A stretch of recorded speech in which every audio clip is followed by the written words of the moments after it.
Hi friends, எல்லாருக்கும் வணக்கம். Welcome to ஆரா கம்பெனி. நான் தான் உங்கள் ஃப்ரெண்ட் முத்துராஜா ராஜேந்திரன். இன்றைக்கி இந்த வீடியோ நம்ம என்ன பார்க்க போகிறோம் அப்படின்னா, நிறைய வீட்டில் வந்து ஒரு கம்ப்ளைண்ட் ஃபேஸ் பண்ணுவாங்க. என்ன அப்படின்னா, கிரவுண்ட் ஃப்ளோர் வந்து மேலே வந்து வாட்டர் வந்து எம்போஸ் ஆகி வந்துகிட்டே இருக்கும். ரெயின் டைம்லையும் சரி, இல்லை அப்படின்னா கிரவுண்ட் வாட்டர் லெவல் வந்து இன்க்ரீஸ் ஆகிற டைம்லையும் சரி, பார்த்தீங்க அப்படின்னா பூமியிலேருந்து தண்ணி வந்து வந்துட்டு இருக்கும். வீடு கொஞ்சம் பள்ளத்தில் கட்டிட்டாங்கனாலும் சரி, இல்லை அப்படின்னாலும் சரி, அந்த வழியாக நிறைய மழை வெள்ளம் வந்து ட்ராவல் ஆகிட்டு இருக்கிற ஏரியாவாக இருந்தாலும் சரி, கண்டிப்பாக வீட்டுக்குள்ளே பூமியிலேருந்து வீட்டில் என்ன தான் டைல்ஸ் போட்டிருந்தாலும் மேலே வந்து தண்ணி வந்து வந்துட்டு இருக்கும். அப்படிப்பட்ட ஒரு கம்ப்ளைண்ட்டை தான் நம்ம வந்து அட்டன் பண்ண போகிறோம். அது எப்படி பண்ணலாம் அப்படின்னு தான் இந்த வீடியோ நம்ம பார்க்க போகிறோம். வாங்க வீடியோக்குள்ளே போகலாம்.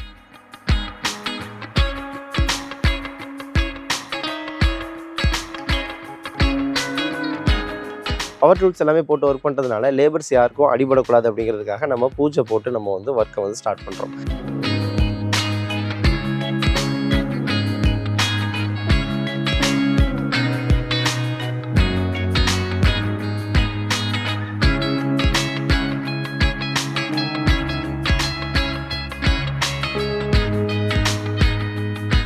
இந்த வீட்டில் தான் நம்ம வந்து ஒர்க் பண்ண போகிறோம். இந்த வீட்டில் என்ன கம்ப்ளைண்ட் பார்த்தீங்க அப்படின்னா, டைல்ஸ் வந்து போட்டிருக்காங்க. பட் வீடு கொஞ்சம் பள்ளத்தில் இருக்குது. அதனால மழை தண்ணி வந்து எல்லாமே பூமியிலேருந்து மேலே வந்துட்டுருக்கு. மழை டைமில் வந்து பார்த்தீங்கன்னா பூமியிலேருந்து தண்ணி அப்படியே மேலே வந்துட்டுருக்கு. இதில் கூட உங்கள் வாட்டர் மார்க் வந்து அப்படியே இருக்கும் பாருங்கள்.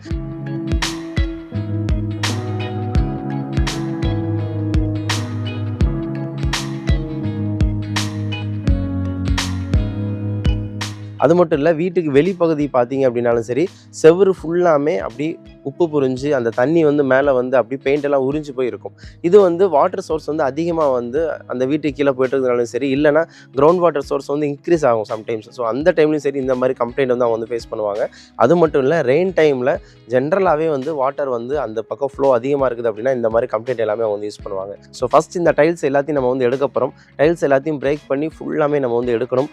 அதுக்கப்புறம் தான் நம்ம வந்து எல்லா ஒர்க்கையும் நம்ம வந்து பண்ண முடியும். பிகாஸ் இந்த டைல்ஸ்க்கு மேலே நம்ம என்ன ஒர்க் பண்ணாலும் சரி, கோட்டிங் ப்ராசஸோ இல்லைனா ஜாயிண்ட் ஃபில்லிங் ப்ராசஸோ இல்லை வேறு எதுவும் ப்ரெஷர் கிரவுட் ப்ராசஸோ என்ன பண்ணாலுமே இதில் வந்து ஒர்க் அவுட் ஆகாது. அதனால் டைல்ஸ் எல்லாத்தையும் நம்ம வந்து எடுத்துடுறோம். எடுத்துகிட்டு கீழே வந்து பார்த்தீங்கன்னா கான்க்ரீட் பெட்டு வந்து அப்படி இருக்குது. இந்த சர்ஃபேஸ் எல்லாமே பார்க்குறதுக்கு நல்லா தான் இருக்குது. ஆனால் நம்ம இதை தாண்டி நம்ம உடைச்சி பார்க்குறப்ப என்ன மாதிரி வந்து ஃபேஸ் பண்ணோம் அப்படின்னா, உள்ளே ஃபுல்லாமே பெரிய பெரிய கற்களாக வந்து போட்டு வந்து அவங்க வந்து கான்க்ரீட் வந்து போட்டிருந்தாங்க.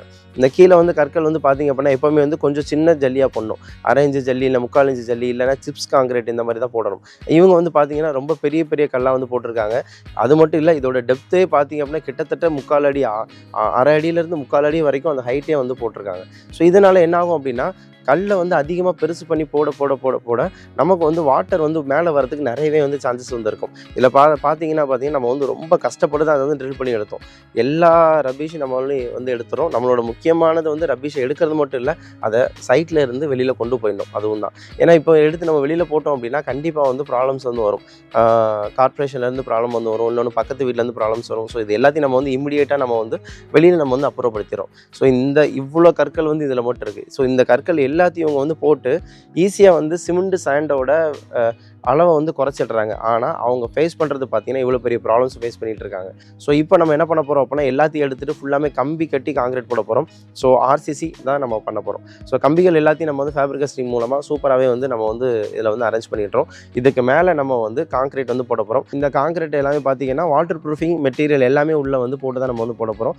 ஸோ இந்த வாட்டர் ப்ரூஃபிங் மெட்டீரியல் பார்த்தீங்க அப்படின்னா கம்பிகள் வந்து என்றைக்குமே துருப்பிடிக்காமல் இருக்கிறதுக்கும் பிளாஸ்டருக்கு நடுவில் இருக்கிற அந்த கேப் எல்லாமே வந்து இன்னும் கொஞ்சம் நெருக்கமாகிறதுக்கு தான் அந்த வாட்டர் ப்ரூஃபிங் மெட்டீரியல் யூஸ் பண்ணுறோம். ஸோ நல்லாவே வந்து செழிப்பாகவே வாட்டர் ப்ரூஃபிங் மெட்டீரியல் யூஸ் பண்ணி தான் நம்ம வந்து பண்ணுறோம். இதில் வந்து 2 டைப் வாட்டர் ப்ரூஃபிங் மெட்டீரியல் நம்ம வந்து யூஸ் பண்ணியிருக்கோம். ஒன்று லிக்விட் வாட்டர் ப்ரூஃபிங், அதாவது LWன்னு சொல்லுவாங்க.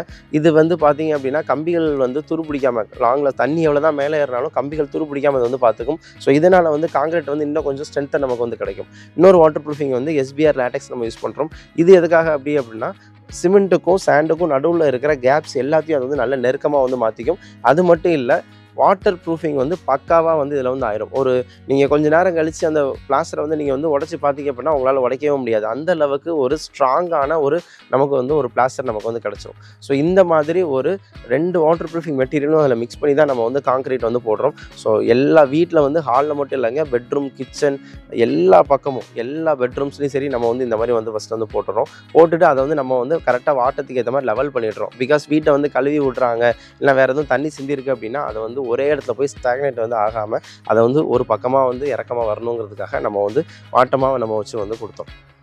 இதை வந்து கொஞ்ச நாள் நம்ம வந்து க்யூரிங் விட்டுறோம். அது போக சைடு வால்ஸில் எல்லாமே தண்ணி ஏறி வந்து பிளாஸ்டர் எல்லாமே உறிஞ்சி வந்துருச்சு இல்லையா? ஸோ அந்த பிளாஸ்டர் எல்லாமே நல்லாவே வந்து வேஸ்ட் ஆயிடுச்சு, ரொம்ப உப்பி போய் ஆயிடுச்சு.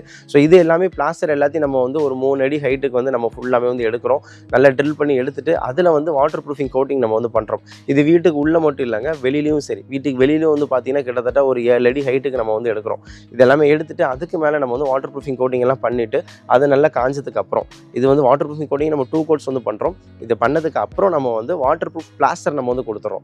வாட்டர் ப்ரூஃப் பிளாஸ்டர் பொறுத்த வரைக்கும் நம்ம வந்து நார்மல் பிளாஸ்டரில் நார்மலாக சிமெண்ட் சாண்டி வாட்டர் வச்சு நம்ம வந்து பண்ணல. வாட்டர் ப்ரூஃபிங் அட்மிக்சர் எல்லாமே மிக்ஸ் பண்ணி நம்ம வந்து ஒரு பிளாஸ்டர் கொடுத்துறோம்.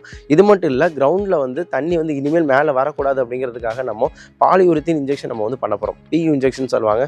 ஸோ இதுக்கு வந்து நாசில் எல்லாம் ஃபிட் பண்ணிட்டு எல்லா பக்கம் நம்ம வந்து நாசில் எல்லாமே வச்சுட்டு அதுக்கப்புறம் ப்ரெஷர் க்ரௌட் மூலமாக நம்ம வந்து பாலியூரித்தீன் மெட்டீரியலை வந்து உள்ளே வந்து இன்ஜெக்ட் பண்ணுறோம். இப்படி இன்ஜெக்ட் பண்ணுறதுனால என்னாகும் அப்படின்னா உள்ளே போய் ஒரு பெரிய ஃபோம் மாதிரி உள்ளே போய் டெவலப் ஆகிடும். அந்த பாலியூரித்தீன் வந்து ஃபஸ்ட்டு வந்து லிக்விட் ஃபார்மில் இருக்கும், அதாவது ஆக்சுவலி ஒரு செமி சாலிடில் இருக்கும். இதை வந்து நம்ம உள்ளே வந்து ஊற்றுறப்ப எந்த மாதிரி இருக்கும் அப்படின்னா உள்ளே போய் ஒரு ஃபோம் மாதிரி அப்படி போய் விரிஞ்சிடும். இந்த ஃபோம் நாளடைவில் என்ன ஆகும் அப்படின்னா, நாளடைவு கூட இல்லைங்க, வித்தின் ஹவர்ஸில் அது என்ன ஆகும் அப்படின்னா நல்லா ஹார்டாக வந்து உள்ளே போய் செட் ஆகிடும். இதை நம்ம வந்து எதுக்கு யூஸ் பண்ணுறோம் அப்படின்னா, ஒரு பெரிய வாட்டர் டேங்கில் வந்து தண்ணி வந்து ஃப்ளோவாக வந்துக்கிட்டே இருக்குது, இதை வந்து இமிடியேட்டாக ஸ்டாப் பண்ணணும் அப்படின்னு ஒரு சூழ்நிலை வர்றப்ப இந்த ப்ரெஷர் க்ரௌட்டை நம்ம வந்து யூஸ் பண்ணுவோம். ஸோ இது வந்து ரொம்ப வந்து ஹெவி டியூட்டி மெட்டீரியல். இது வந்து இண்டஸ்ட்ரியல்ஸில் வந்து கண்டிப்பாக வந்து யூஸ் பண்ணுவாங்க. ஸோ அதை நம்ம வந்து இந்த இடத்துல வந்து அப்ளை பண்ணியிருக்கோம்.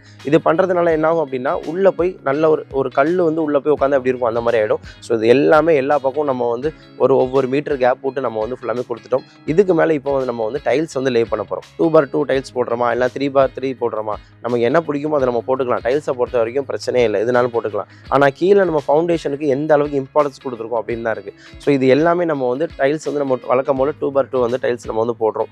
போட்டதுக்கு அப்புறம் நம்ம வந்து வீட்டோட பெயிண்டிங்கும் நம்ம வந்து பண்ணுறோம். இந்த பெயிண்டிங் எதுக்காக அப்படின்னா, நம்ம வந்து சைடு பிளாஸ்டர் எல்லாமே நம்ம ஒர்க் பண்ணோம் இல்லையா, அந்த சைடு பிளாஸ்டர் எல்லாமே ஃபஸ்ட்டு வந்து ஒயிட் நம்ம வந்து கொடுத்துறோம். அதுபோக சீலிங்கும் நிறைய இடத்துல உடஞ்சி விழுந்துருந்துச்சு. ஸோ அதையும் வந்து நம்ம தட்டிட்டு புது சீலிங் நம்ம வந்து போட்டிருந்தோம். போட்டுட்டு அதுக்கு மேலே நம்ம வந்து மறுபடியும் அகைன் வந்து நம்ம வந்து பெயிண்டிங் வந்து பண்ணிடுறோம். பழைய டெனன்ஸ் வந்து பார்த்திங்கன்னா நிறைய இடத்துல ஆணி அடிச்சிருப்பாங்க. அது எல்லாத்தையும் நம்ம வந்து எடுத்துகிட்டு அது எல்லாத்தையும் பட்டி பார்க்குறோம். பார்த்துட்டு அதுக்கு மேலே தான் நம்ம வந்து எல்லா ஒர்க்கையும் நம்ம வந்து பண்ணுறோம். டோட்டலாக பில்டிங் எல்லாமே பெயிண்ட் பண்ணுறோம். இந்த பெயிண்டிங் வந்து ரொம்பவே வந்து முக்கியமானது. ஏன் அப்படின்னா, ஒரு வீட்டை வந்து நம்ம ஒர்க் பண்ணி முடிச்சதுக்கப்புறம் அப்படி நம்ம வந்து சிமெண்ட் இப்படி கிடக்கும் இல்லையா, அது எல்லாமே நம்ம வந்து அப்படி நம்ம ஹேண்ட் ஓவர் பண்ணிட்டு போக முடியாது. ஸோ ஒரு வீட்டை வந்து நம்ம வந்து ஒர்க் பண்ணுறோம் அப்படின்னா புதுசாக நம்ம மாற்றி கொடுக்கணும். ஸோ அதனால் இந்த பெயிண்டிங் ஜாப்பையும் நம்ம வந்து எடுத்து நம்ம வந்து பண்ணிகிட்ருக்கோம். நார்மல் வீட்டில் மட்டும் இல்லை, வெளியில் மெயின் கேட்டையும் வந்து நம்ம வந்து பண்ணுறோம். அது மட்டும் இல்லை, வீட்டோட என்ட்ரன்ஸில் இருக்கிற வுட்டன் டோர் முதற்கொண்டு நம்ம வந்து பாலிஷ் பண்ணி நம்ம வந்து கொடுத்துறோம். நம்ம வீட்டை ஹேண்ட் ஓவர் பண்ணுறப்ப அவங்களுக்கும் ஒரு சாட்டிஸ்ஃபேக்ஷனாக இருக்கும். புதுசாக வீட்டுக்கு வர்றவங்களுக்கும் சரி, ஒரு புது வீட்டுக்கு வர்ற மாதிரி ஒரு ஃபீல் இருக்கும். ஸோ பக்காவாக வந்து வீட்டை வந்து ஹேண்ட் ஓவர் பண்ணிட்டோம் அப்படிங்கிற ஒரு மன நிம்மதி எங்களுக்கு வந்து இருக்கும்.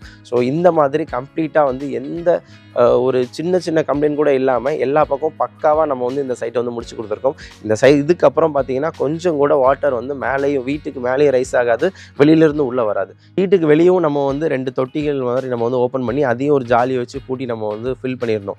மழைநீர் சேகரிப்பு தொட்டி மாதிரி நம்ம வந்து உள்ள ஜல்லிலாம் போட்டு பண்ணியிருந்தோம். எதனால் அப்படின்னா, வாட்டர் வந்து கிரவுண்ட்லேருந்து கலெக்ட் ஆகிறப்ப என்ன ஆகும் அப்படின்னா, அது வந்து உள்ளே போய் அப்படி ஸ்டோர் ஆகிக்கணும், வீட்டில் வந்து போய் அஃபெக்ட் ஆகாது. ஸோ எந்த ஹைட்லேருந்து மேலே கீழே அப்படி ட்ராவல் ஆகிட்டு வந்தாலும் சரி, அது அப்படியே வந்து தொட்டியில் வந்து ஸ்டோர் ஆகிக்கணும். வீட்டுக்கு வந்து இதுக்கும் எந்த வித அஃபெக்டும் வராதுங்கிறதுக்காக அதுவும் நம்ம வந்து பண்ணியிருந்தோம். ஸோ இந்த மாதிரி டோட்டலாக எல்லா சைட்லேருந்தும் நம்ம வந்து ஒர்க் பண்ணியிருக்கோம். இது வந்து நார்மலாக வந்து நம்ம வந்து டைல்ஸை மட்டும் நம்ம ஜாயின் ஃபில்லிங் பண்ணிட்டு போயிடலாம், இல்லை அதுக்கு மேலே கோட்டிங் பண்ணிடலாம், இல்லைனா அதுக்கு மேலே நம்ம ப்ரெஷர் கோட் பண்ணிடலாம். அப்படிலாம் இல்லை, என்னென்ன ஒர்க்லாம் இதுக்கு பண்ணணுமோ எல்லா ஒர்க்குமே எடுத்து நம்ம வந்து பண்ணியிருக்கோம்.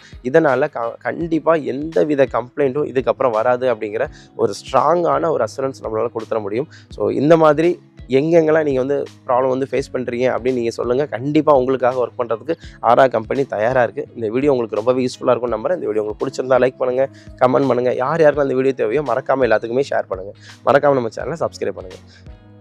பில்டிங் சம்மந்தமாக எந்த வித வேலையாக இருந்தாலும் சரி, ஆரா கம்பெனிக்கு மறக்காமல் கால் பண்ணுங்கள். உங்களுக்காக சேவை பண்ணுறதுக்கு ஆரா கம்பெனி இப்போவும் தயாராக இருக்குது. Anyway, thank you so much. By.